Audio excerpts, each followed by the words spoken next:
Hey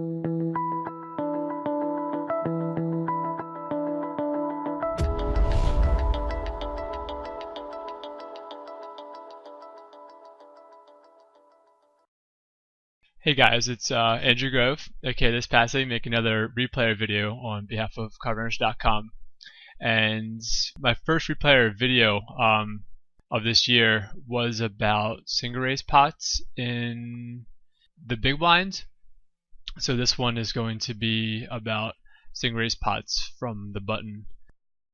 And I have three pretty cool hands. It's just about the same kind of format as last time. I have the replayer hand here, and at Evernote I have my Omaha Ranger notes from the hands. So let's go ahead and get into it. And like last time, I'm going to hide my whole cards, so we're kind of thinking about our range in general, and I'll disclose my whole cards and villain's whole cards when it becomes relevant, but for the most part we're thinking about our ranges here. So this was at, I think this is a Zoom 200. And sorry again, don't know how to hide the names on Horror Manager 2, so if I'm talking about people's games and they're upset or whatever, then I don't know how to fix this. It's not under options or anything, so I can't really make the player names as by position. So make a standard is on the button, my button sizing, that's what I usually make it, thereabouts. And villain calls, villain is calling 65% in the big blind versus steel and 3-betting 11%. So if you're looking at how to make his range in Pro Poker Tools or Poker Juice or Omaha Range or whatever program you're using, I would probably do something like 75% minus a 10% 3-bet range. That seems about right. So either way, we get a paired board and villain checks to us. He doesn't donk very much at all. He donks about 5% on flops, so I imagine a lot of that's multi-way, although I really have no idea. Or maybe it's just in 4-bet pots or 5-bet pots and there's no money left. So he checks to us, and what do? So I first looked at our range on this board, put in the board texture at the top. This is Omaha Ranger again. I'm stealing about 90% on the button. Maybe it's a little less with the regs and the blinds, but I mean, for general sake, that's about true, I guess.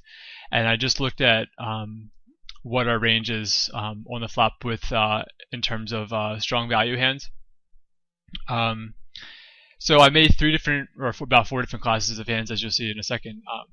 The first one is the super nutty range, I would say, and that includes ace queen, king queen, and all full houses. I guess I didn't include quads here, but I'll probably include that in check back range. So this is just our overall range overall.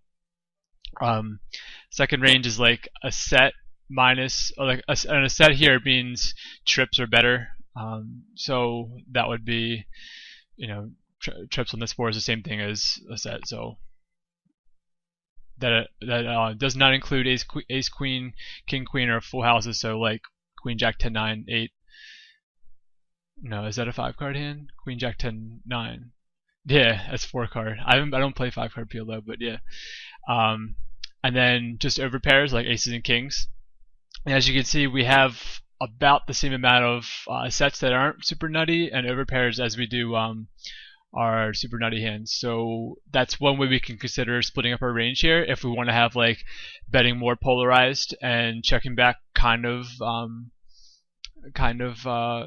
protective-ish kind of. So it would be good to have, like, if we're going to check back over pairs and middle pairs and stuff like jacks, 10s, and 9s, and 8s even, we have trips in our range to protect that, so we're not super capped, even though we are kind of capped in general. So